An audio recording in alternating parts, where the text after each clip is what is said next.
Madam ఎలా చూడాలి రాజ్యసభ సీట్ల విషయం జనసేన పార్టీలో కాస్త అసంతృప్తికి కారణమవుతోంది అని చెప్పాలి. మొన్నటి వరకు మీరు ఆ పార్టీలోనే ఉన్నారు. సో గతంలో కూడా మీరు ఇదే లింగంనేని రమేష్ కు సీట్ ఇవ్వడంపై మీరు వ్యాఖ్యానించినటువంటి వ్యాఖ్యలు కూడా ఇప్పుడు వైరల్ అవుతున్నాయి. వాస్తవానికి మీరు గతంలో చేసినటువంటి వ్యాఖ్యలు ఇప్పుడు వైరల్ అవుతున్నాయి. సో ఎలా చూడాలి లింగంనేని రమేష్ కు జనసేన రాజ్యసభ స్థాన సీటును కేటాయించడంపై? ముందుగా పవన్ కళ్యాణ్ గారుని వెనకుండి నడిపించేది చంద్రబాబు నాయుడు గారు అన్నది జన సైనికులు అర్థం చేసుకోవాల్సిన విషయం అండి. జన సైనికులు అన్న వాళ్ళు పవన్ కళ్యాణ్ గారి మీద పూర్తి నమ్మకంతో ఆయన సీఎం గా చూడాలన్నారు. అలాగే మేము కూడా ఒక పిఠాపురం టికెట్ నాకు ఇవ్వడం జరిగింది.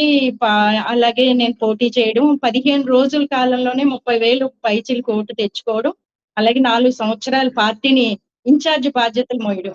అలా చేసాక అంటే వాళ్ళకి కావలసిన వాళ్ళకి ఇచ్చుకోవడంతో లేదు పవన్ కళ్యాణ్ గారు అక్కడికి రావాలి అని అనుకోవడంలో తప్పు లేదండి. కానీ కష్టపడిన వాళ్ళని తీసి పూర్తిగా అంటే వాళ్ళకి ఏ విధమైన న్యాయం చేయకుండా కూర్చోబెట్టి మాట్లాడకుండా పక్కకి తోసేయడం, విసిరివేయడం అన్నది వీళ్ళకి వెన్నుతో పెట్టిన బిచ్చ ఎవరికి? చంద్రబాబు నాయుడు గారికి. ఆయన అడుగుజాడల్లో నడిచే పవన్ కళ్యాణ్ గారు అంటే అప్పుడు మేము కోపగించుకునే వాళ్ళం దత్తపుత్రుడు అంటుంటే. కానీ ఆయన రియల్ గా దత్తపుత్రుడు, ప్యాకేజ్ స్టార్ అంటుంటే మేము వైఎస్ఆర్సీపీ నాయకులను అందరినీ తిట్టేవాళ్ళం అండి. ఎందుకు అంటున్నారు వాళ్ళు? కానీ ఇప్పుడు రియల్ గా ఆయన నోట్లోంచే నేను దత్తపుత్రుడిని, నేను ప్యాకేజీ స్టార్ని, నేను కాపులకి ఏమీ న్యాయం చేయలేను, నేను సీఎం అవుదామని రాలేదు అని చెప్పి ఆయనే మాట్లాడుతున్నారు ఈ రోజుని. నేను అప్పట్లో మాట్లాడితే నేను అగ్రెసివ్ గా నేను పార్టీని వదిలి వాటికి పదవి ఇవ్వలేదని వెళ్ళిపోయింది అన్నవాళ్ళు. ఇప్పుడు ఈ రోజు జరుగుతున్నది ఏంటండి? ఈ 3 సంవత్సరాల కాలంలో పవన్ కళ్యాణ్ గారు జన సైనికులకి ఏం న్యాయం చేశారు? చిరంజీవి గారు పార్టీ పెట్టి 20 సంవత్సరాలు వెనక్కి తీసుకెళ్లిపోయారని కాపులందరూ బాధపడి ఎవరికి వాళ్ళు సైలెంట్ గా ఉండిపోయారు. అలాంటిది పెద్దన్నలు అందరూ వచ్చి సహకరించాలి, కాపు కమ్యూనిటీ అంతటిని ఆయన రండి అని పిలిచారు. ఆయన పిలిస్తేనే కదా వచ్చారు. వచ్చి ఈయన నిలబడతాడు అనుకుంటే నేను చంద్రబాబు నాయుడు గారికి పల్లకి మోస్తాను అన్న దిశలో పవన్ కళ్యాణ్ గారికి ఏమీ విమర్శించలేక జన సైనికులు బాధపడుతున్నారు, పైకి ఏం మాట్లాడాలో తెలియక అని ప్రతి మనిషి, ప్రతి జన సైనికుడు, ప్రతి కాపు బిడ్డ మనసులో వేదన అనుభవిస్తున్నారని నేను అనుకుంటున్నాను. నా అభిప్రాయం. అంటే గతంలో మీరు చేసినటువంటి వ్యాఖ్యలు ఉన్నాయి కదా, మేమేమో సంకనాకడానికి లేమో, మీరు కావాలంటే నాకించుకోండి, మీరు చేసినటువంటి వ్యాఖ్యలు కాస్త వైరల్ అవుతున్నాయి. అది ఏ సందర్భంలో చేసిన వ్యాఖ్యలు ఏంటది, ఏమన్నారు అప్పుడు? లింగమనేని గారు ఎవరు అని అడిగానండి. లింగమనేని గారు పార్టీకి ఏం పదవులు ఉన్నాయి, లేదంటే పార్టీలో ఆయనకి సభ్యత్వం ఉందా, పార్టీలో ఏమన్నా ప్రధాన కార్యదర్శిగా ఉన్నారా, అంటే పార్టీకంటూ ఆయన సేవలు ఏంటి అంటే ఒక ఇల్లు ఇచ్చారని, ఒక ఆఫీస్ కార్యాలయం ఇచ్చారని అని చెప్పి లింగమనేని గారు సీట్లు డిసైడ్ చేస్తారు అన్న విషయంలో వచ్చిన టాపిక్ లో అవసరమైతే మీరు వెళ్ళి నాకండి అంటే అంతేగాని మేము ఇవ్వడం కూడా ఆ పరిస్థితి లేదు మాకు అని చెప్పడం జరిగింది. రోజుని అది నిజమైంది కదండి. ఎందుకంటే లింగమనేని గారికి రాజ్యసభ సీటు కేటాయించడంలో చాలా మంది ఏమనుకుంటున్నారంటే అంటే జనసేన అంటే కాపుల పార్టీయా అంటున్నారు. జనసేన అంటే కాపుల పార్టీ అని కాదు, కాపులు ఎక్కువ శాతం పవన్ కళ్యాణ్ గారు నేను కాపు కులస్తుడిని, నేను కాపు బిడ్డనే, నా రక్తం కోస్తే, నా చేయి కోస్తే రక్తం కాపు రక్తమే వస్తుందని ఎన్నోసార్లు మాతో అనడం జరిగింది. అందుకని ఆయన కాపు బిడ్డే కదా అని అందరూ ఆయన వెంట నడవడం జరిగింది. ఈ రోజు మీరెవరో నాకు తెలియదు అంటూ అది వేరే ఒక మంచి క్యాండిడేట్ ని చూన్ చేసుకుని ఆ రాజ్యసభ సీటు వాళ్ళకి కేటాయించవచ్చు కదా. అలాంటిది చంద్రబాబు నాయుడు గారి బినామీ, చంద్రబాబు నాయుడు గారి వ్యక్తి అయిన లింగమనేనికి ఇవ్వడంలో ఎవరికైనా అసంతృప్తి ఉంటుంది. అందులో నో డౌట్ అబౌట్ ఇట్ అండి. అసలు వాస్తవానికి ఈ వ్యాఖ్యలు గతంలో ఏ సందర్భంలో చేయాల్సి వచ్చింది, అంటే అప్పట్లో ఏం జరిగిందని చెప్పి మీరు వ్యాఖ్యలు చేశారు? అప్పట్లో రుక్మిణి కోట అని ఒక లేడీ ఉండేదండి. Okay madam. మేము ఇన్ఛార్జ్ గా చేసి ఆమెని అపాయింట్మెంట్ కావాలంటే రుక్మిణి కోట డిసైడ్ చేస్తది. అది కూడా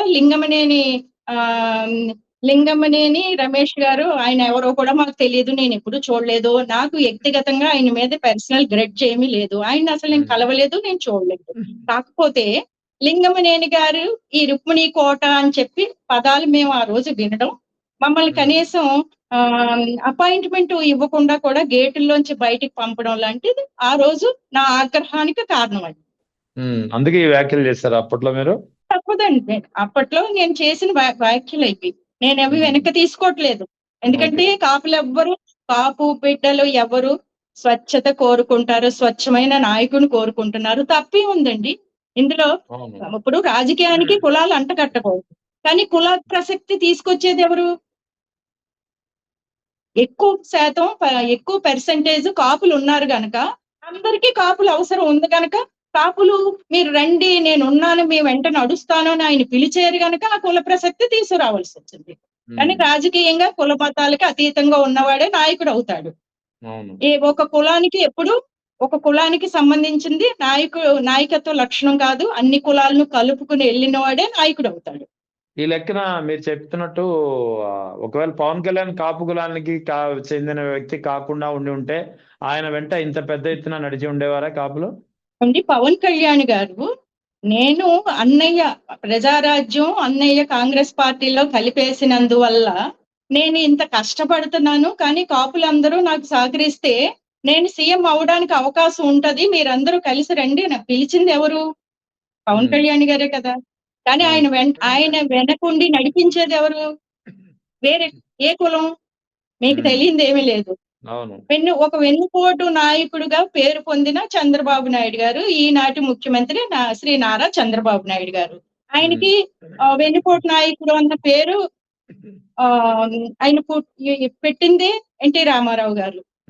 అందుకని ఎవరైనా అన్నారు, మాకు వాక్ స్వాతంత్రం ఉంది, మేము ఏదన్నా మాట్లాడచ్చు. ఎందుకంటే తిడితే అది తప్పవచ్చు, కానీ నాకు వాక్ స్వాతంత్రం ఉంది, నేను వెన్నుపోటు నాయకుడే అంటాను. ఇప్పుడు ఈనాటి ముఖ్యమంత్రి నారా చంద్రబాబు నాయుడు గారు పర్ఫెక్ట్ గా వెన్నుపోటు నాయకుడే. ఎందుకంటే మహిళలను నమ్మించి మోసం చేసి వారి అందరికి మీకు ఇది ఇస్తాం అది ఇస్తామని చెప్పి వాళ్ళని పని చేయించుకుని మొహం చాటేసి వ్యక్తి ఎవరు అంటే చంద్రబాబు నాయుడు గారు. ఆ రోజు కాకినాడ సిటీ మేయర్ గా మీరు మిమ్మల్ని అనుకుంటున్నాము, మీరు వెళ్ళి కార్పొరేటర్ గా పోటీ చేయండి, మీరే మేయర్ అని చెప్పి ఆ రోజు 16 రోజులు మేయర్ ఎవరు అని చెప్పి ఛానల్ ఎల్లో మీడియాలో చూపించి, తర్వాత నేను వెళ్ళి అడిగితే మొహం చాటేసి మొహం పక్కకు తిప్పుకుని వెళ్ళిపోయిన నాయకుడు ఎవరు అంటే వెన్నుపోటు నాయకుడు శ్రీ నారా చంద్రబాబు నాయుడు గారు. ఇది తప్పదండి, ఎందుకంటే మేము అనుభవంతో చెప్తున్నాం, మేము చూసింది చెప్తున్నాం, ఎవరు విన్నది చెప్పట్లేదు. నేను అనుభవంతోనే చెప్తున్నాను. ఆ రోజు మేయర్ ఇస్తానని చెప్పి నన్ను మోసం చేసిన వ్యక్తి ఎవరు అంటే శ్రీ నారా చంద్రబాబు నాయుడు. ఈ రోజు లింగమనేని అయినా, ఒక సానా సతీష్ గారైనా, ఒక చింతకాయల విజయ్ అయినా, ఇంకొక ఆదిత్య భాష్యం స్కూలు చైర్మన్ అయినా, ఎవరైనా కూడా ఈ కేటాయింపులన్నీ ఎవరు చేసింది? పవన్ కళ్యాణ్ గారు అన్నది అక్కడ పక్కన కూర్చోవడం అంతే తప్ప ఆయనకి ఏమి డిసైడ్మెంట్ లో ఏం బాగా ఉండదని ప్రతి ఒక్కరికి తెలుసు. కాకపోతే పైకి మాట్లాడరు అంతే. డిసైడ్ చేసేది ఎవరు? చంద్రబాబు నాయుడు గారు. ఆయనకి ఇదంతా ఎందుకంటే 2019లో సీట్లు కేటాయింపప్పుడు కూడా అన్ని పవన్ కళ్యాణ్ గారుకి చంద్రబాబు నాయుడు గారు ఎవరికి ఇమ్మంటే వాళ్ళకి సీట్లు ఇచ్చినవి అవన్నీ. ఈ రోజు ఆ రోజు కలిసి 2019లో, ఎందుకంటే పిఠాపురం నియోజకవర్గంలో నేను పోటీ చేస్తున్నప్పుడు వర్మ గారు ఆ రోజున అక్కడ నేను ఎక్కడైనా గెలుస్తానేనమ్మా అన్న భయంతో పవన్ కళ్యాణ్ గారికి మేము 7 కోట్ల రూపాయలు ఇచ్చాము, ఒక డమ్మీ క్యాండిడేట్ ను పంపించమని చెప్పి డబ్బు ఇవ్వడం జరిగింది, ఈవిడి డమ్మీ క్యాండిడేట్ అని పబ్లిక్ గా ప్రచారం చేశాడు ఆయన. నేను పవన్ కళ్యాణ్ గారితో ఈ విషయం చెప్తే ఆయన విననట్టు నటించారు. అంటే అది నిజమే కదా మరి. ఇలాంటివి ఎన్నో ఉంటాయండి. అంటే కొన్ని చెప్పి ఉంటాయి, కొన్ని చెప్పనివి ఉంటాయి. ఇదంతా పబ్లిక్ ఎంతో ఇప్పుడు మాకినీటి శేష్ కుమారిగా నాకు భయం లేదు గనక, ఎందుకంటే నేను ఏ తప్పు చేయను, ఎవరికి భయపడను. నేను భయం లేదు గనక నేను వచ్చి మాట్లాడగలుగుతున్నాను. ఎంతో మంది నాకులాగా ఇన్ఛార్జీలు ఎంతో మంది బాధపడిన వాళ్ళు ఉన్నారు. మొన్న పవన్ కళ్యాణ్ గారు ఏమంటున్నారు, ఆ జేడీని నేను వెళ్ళిపోమన్నానా అంటున్నారు. అది ఎంత హాస్యాస్పదంగా ఉందండి. ఆయన ఏ నాయకుడిని నిలబెట్టుకోలేదు. కాపుల గురించి మాట్లాడుతుంటే ఆయన పక్కన మనోహర్ గారు ఒక వెటకారం నవ్వుతున్నారు. పాపం కాపులందరూ ఎలాగ ఫీల్ అవుతారో అన్నది ఆయనకి తెలియదు. ఎందుకంటే కాపులండి తిండి ఉన్నా లేకపోయినా పౌరుషవంతమైన వాళ్ళు అంటే ఆ జాతి పౌరుషానికి బలైపోతారు. ఆ జాతి పౌరుషానికి బలైపోతారండి. ఎందుకంటే ఒక మాట పడరు, కాపు కాస్తారు. మిమ్మల్ని నమ్మితే ప్రాణం ఇచ్చి కాపు కాస్తారు, మీ వెంట నడుస్తారు. కానీ కాపులందరినీ పట్టుకెళ్ళి ఎక్కడో తాకట్టు పెడతానంటే ఎవ్వరూ కూడా భరించే ఓపిక శక్తి ఎవరికి లేదు. ఈ తిరుగుబాటు అన్నది 2024లో ఖచ్చితంగా చూపిస్తారు. అది అప్పుడు మూల్యం చెల్లించాల్సి వస్తుంది. పవన్ కళ్యాణ్ గారైనా చంద్రబాబు నాయుడు గారైనా 29 2029 ఎన్నికలకి లో ఖచ్చితమైన మూల్యం చెల్లించాలి.